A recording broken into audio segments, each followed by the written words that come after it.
अस्सलाम वालेकुम नाज़रीन, मैं हूं डॉक्टर मसूद परवेज़। और आज का टॉपिक बड़ा साइंटिफिक है और आप लोगों की राय की भी ज़रूरत है। तिलापिया फ़िश जो है वो पाकिस्तान में कोई पिछले 4-5 साल से इंट्रोड्यूस्ड है।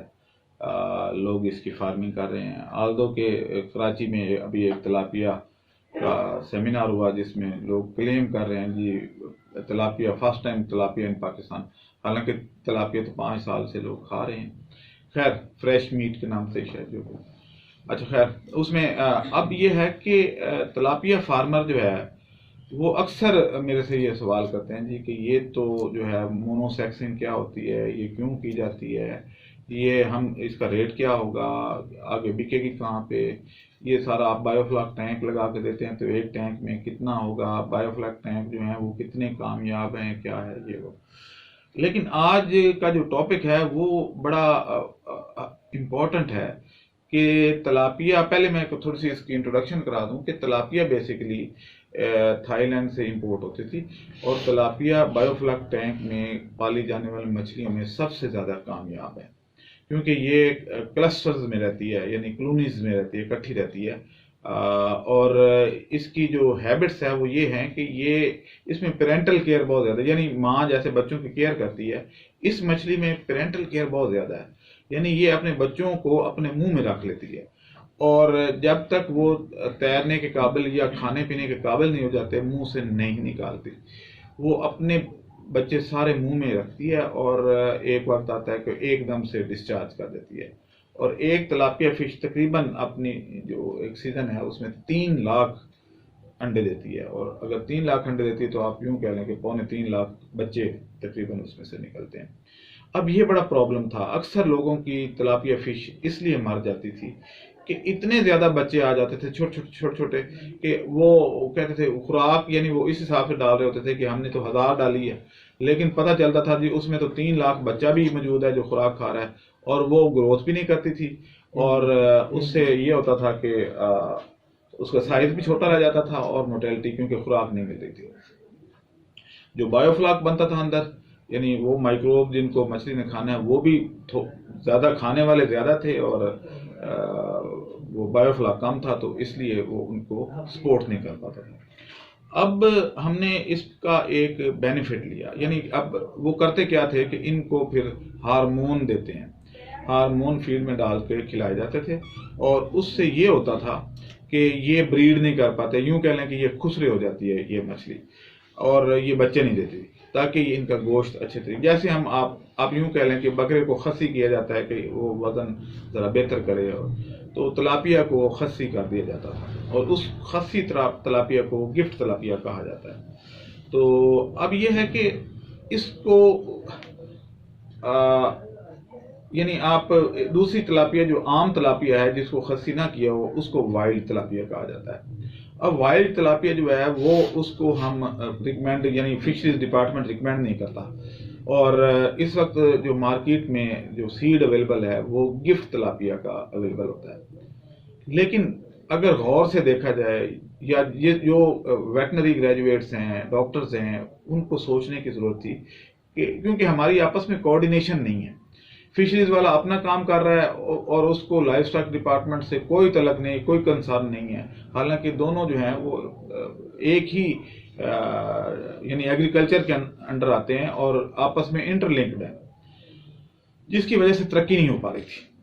अब तिलापिया मैंने इस पे सोचा कि यार ये क्या वजह है कि अगर वो बच्चे ज़्यादा दे रही है तो हम नया बच्चा थाईलैंड से मंगवा लेते हैं, या यहाँ पे जो कुछ हैचरीज हैं जो इसको ब्रीड करवाती हैं वो बच्चा सेल करती हैं, लेकिन हम जो उसके नेचुरल तरीके से बच्चे पैदा हो रहे हैं हम उनको नहीं कर सकते।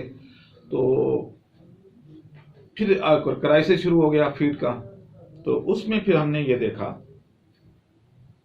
कि जब सोयाबीन 100 से ऊपर चली गई, फीड के रेट एकदम से 25% तक राइज हो गए, तो और ज़रूरत इस काम की पेश आई। वो ज़रूरत ये आई कि हम कैसे करें इसको कि इसके बच्चे काम में लाए जा सकें। तो मैंने फिर इस पे एक रिसर्च करनी शुरू कर दी।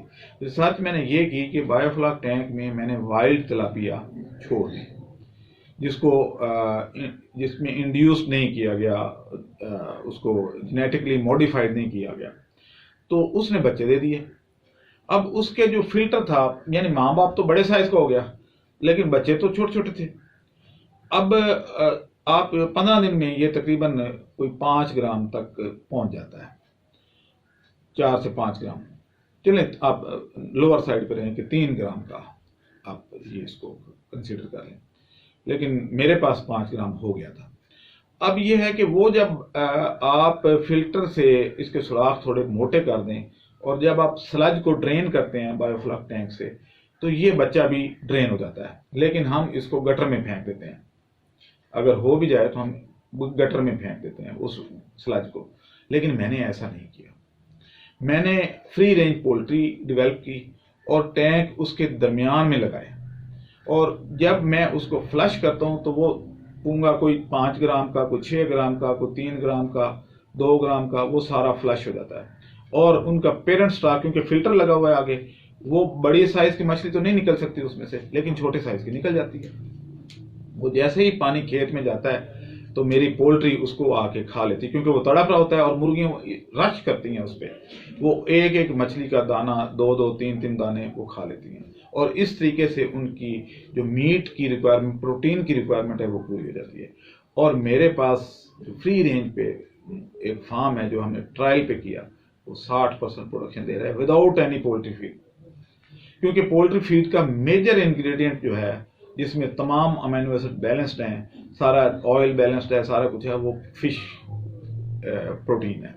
तो इस तरीके से फ्रेश फिश प्रोटीन उनको अवेलेबल होगी और उन्होंने वो खा लिया। बाकी मैंने, क्योंकि लूसन ग्रो कराया हुआ था, पालक कुछ ग्रो, बाकी वो पत्ते वत्ते खा के तो अपने वाइटामिन, एनर्जी और बाकी रिक्वायरमेंट वहाँ से पूरी हो गई।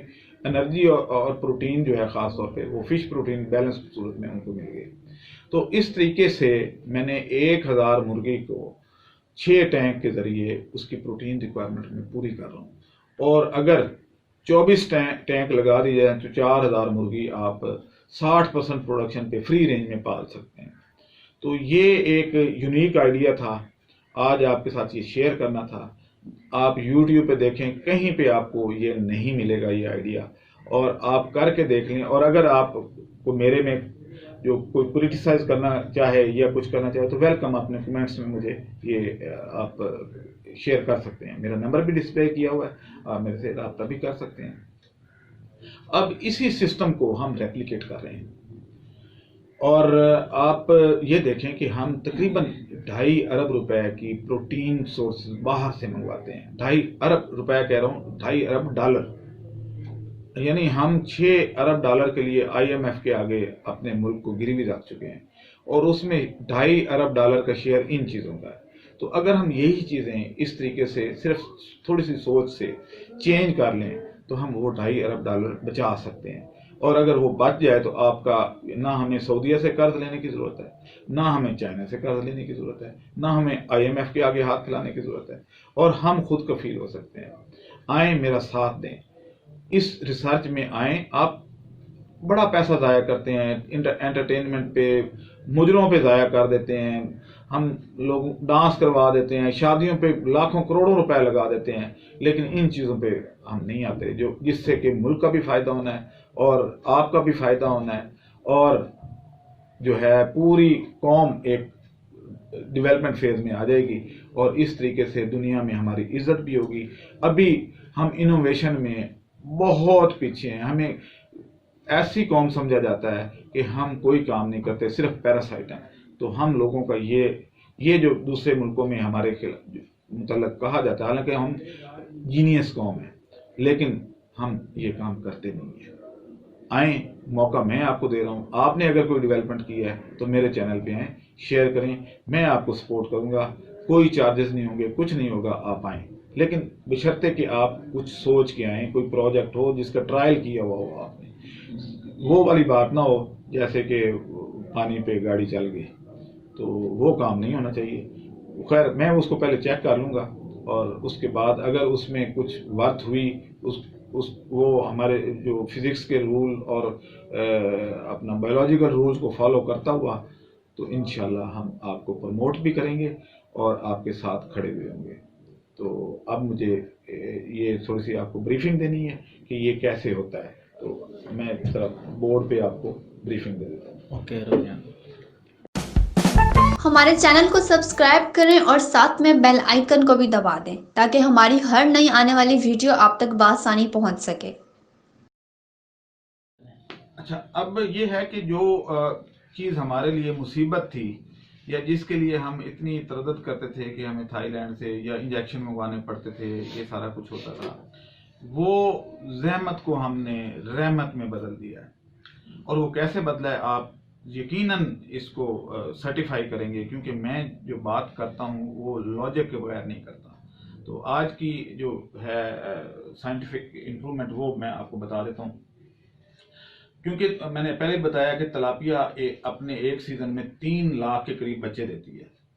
3 लाख बच्चों का मतलब ये है कि अगर आप 5 ग्राम या 10 ग्राम का करके या 15 ग्राम का करके उसको फ्लश कर देते हैं फील्ड में, जो कि आपके पास फ्री रेंज पोल्ट्री है या डक्स हैं या आप बाकी जो बर्ड्स आप रख रहे हैं, तो उनके लिए जो है फिश टैंक्स हैं, तो उनके लिए जो है आपके लिए ये बड़ा अच्छा एक सिलसिला बन सकता है। अब होता क्या है, ये एक बायोफ्लॉक टैंक है, इसमें ये सेंटर में फिल्टर लगा हुआ है, इसमें सुराख होते हैं ताकि स्लज जो है वो बाहर ड्रेन हो सके। अब अगर इन सुराखों को इस तरीके से डिजाइन किया जाए कि इसमें से बड़ी मछली ना निकल सके और छोटी मछली डेफिनेटली निकल जाएगी पानी के साथ ही, तो ये जब यहाँ आएगी नीचे, ये फिल्टर से फील्ड में चली जाएगी, तो ये मुर्गी खड़ी है, ये आल्दो की मुर्गी में जरा ड्राइंग मेरी इतनी अच्छी नहीं है, माफ कीजिएगा, लेकिन ये जब यहाँ आएगी तो ये पानी से जैसे ही बाहर निकलेगी मछली, तो पानी से मछली जब निकलती है तो तड़पती है, क्योंकि उसको ऑक्सीजन की जरूरत होती है और वो नहीं मिलती। अब जैसे ये तड़पती है तो ये मुर्गी जो है, ये जितने बर्ड्स हैं, ये भाग के उसको पहले खाते हैं। अब मछली की जो छोटा पूंगा है उसमें 65% तक प्रोटीन है और वो वेल बैलेंस्ड प्रोटीन है, यानी लाइसिन, मिथाइलिन, सिस्टीन, ये सारी चीजें उसमें वेल बैलेंस्ड हैं। अब हमारी जो पोल्ट्री फ्री रेंज पे अंडे ज्यादा इसलिए नहीं देती कि उसको ये चीजें नहीं मिलती पोल्ट्री फीड में, क्योंकि ये चीज अच्छा, एक लेयर की खुराक में जो पोल्ट्री फीड की खुराक बनती है उसमें 6% तकरीबन 5 से 6% मछली डाली जाती है, मछली का चूरा डाला जाता है ड्राई करके। अब उसमें खैर मिलावट भी होती है, लेकिन इधर ये प्योर मछली उसको मिल रही है और ताज़ा, तो ये प्रोटीन यहाँ से लेगी, बाकी ये मुर्गी जो है जो लूसन या बाकी घास वास ये उसको खाएगी। और ये कैपेसिटी रखती है, जितने भी बर्ड्स हैं ये अपनी फीड को बैलेंस करने की कैपेसिटी रखते हैं। ये तकरीबन एक पूंगे के साथ ये 20 ग्राम लूसन खा लेगी, बाकी घास खाएगी, और जब ये बैलेंस हो जाएगी तो ये डरबे में जाके आपको अंडा दे देगी। गोश्त भी बन गया, अंडा भी आ गया। और कैसे आया? फ्री। तो 22 रुपए वाला अंडा जब आप फ्री पैदा कर लेंगे तो आप कैसे नुकसान में जा सकते हैं? हो ही नहीं सकता। सिर्फ ब्रेन स्टॉर्मिंग की जरूरत है। आए मेरे साथ काम करें, मेरी टीम का हिस्सा बने। अगर मैं फिर कह रहा हूं कि अगर आपने कोई डेवलपमेंट की है या कोई रिसर्च की है तो मेरे साथ शेयर करें, मेरे चैनल पे आए, मैं आपको सपोर्ट करूंगा। लेकिन खामखा का क्रिटिसिज्म मत किया करें, यानी तनकीद बराए तनकीद ना किया करें। इसको रिसर्च माइंडेड बने, दुनिया की अच्छी कौम बने, ना कि लोग हमारे पे उंगलियां उठा। इंडिया बांग्लादेश जो हमारे से पैदा हुआ वो हमारे पे उंगलियां उठाता है कि आपने किया क्या है, और वाकई हमने कुछ नहीं किया। तो ये हमारे जो एग्रीकल्चर ग्रेजुएट्स हैं, जो वेटनरी ग्रेजुएट्स हैं, या जो प्रोग्रेसिव फार्मर हैं, उनको सोचना चाहिए कि हमने ये कौम में चेंज कैसे लानी है। हाथ पे हाथ रख के बैठने से नहीं होगा, फिर आप मांगते ही बने रहेंगे कि आज फलां से कर्जा ले लिया, सऊदी अरब से लिया, उसने मांगा तो चाइना से लेके उधर दे दिया, और चाइना जब मांगेगा तो अमेरिका से लेके उसको दे देंगे, और अमेरिका जब मांगेगा तो IMF से ले लेंगे। भाई आप खुद क्यों नहीं काम करते? आए एग्रीकल्चर लाइफस्टाइल में मैं काम कर रहा हूं, आप दूसरे जिस फील्ड में भी आप हैं, आप अपनी प्रोग्रेस करें। लेकिन इस फील्ड में अगर आप करना चाहते हैं तो मेरे साथ आ जाएं। मैं हाजिर हूँ, मैंने ये डिज़ाइन ज़वात में इम्प्लीमेंट कर दिया है और इस पे मुर्गी पल रही है, इस पे हम सक्सेसफुली अंडा प्रोड्यूस कर पा रहे हैं, गोश्त प्रोड्यूस कर पा रहे हैं। दूसरी जो इसमें है एक चीज़, वो मैं आपको, क्योंकि ये वीडियो अब लंबी हो रही है, एक और डेवलपमेंट हमने की है, थोड़ा सा जिक्र ये कर देता हूँ। हर बंदा ऑस्ट्रेलॉप के पीछे पड़ा है। ऑस्ट्रेलॉप की प्रोडक्शन व्हाइट लेग हॉर्न से कम है। इसका हमने एक हाइब्रिड तैयार किया है उसी जगह पे, क्योंकि मेरे बैक पे ऑस्ट्रेलियन हैं जो फाइनेंस कर रहे हैं, तो मुझे मौका मिला है कि मैं इसको इम्प्लीमेंट करके लोगों को दिखाऊं। अब ऑस्ट्रेलॉप का जो एक अंडा है वो 65 रुपए का बिक रहा है, एक मुर्गी 2000 रुपए की बिक रही है, एक चूजा 150 से 200 रुपए का एक दिन का चूजा बिक रहा है। तो इसको और उसके एंड का रिजल्ट का पता भी नहीं है।